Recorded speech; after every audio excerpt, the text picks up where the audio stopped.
بسم اللہ الرحمن الرحیم۔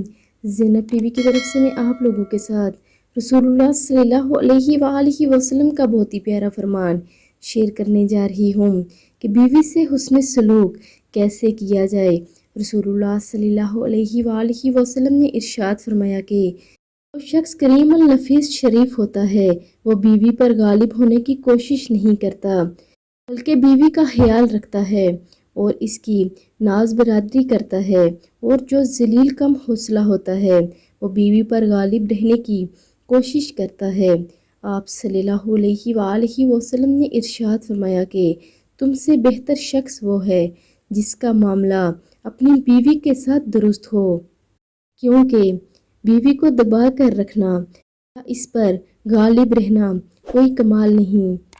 اللہ ہم سب کو ہدایت دے اور عمل کرنے کی توفیق عطا فرمائے، آمین ثم آمین۔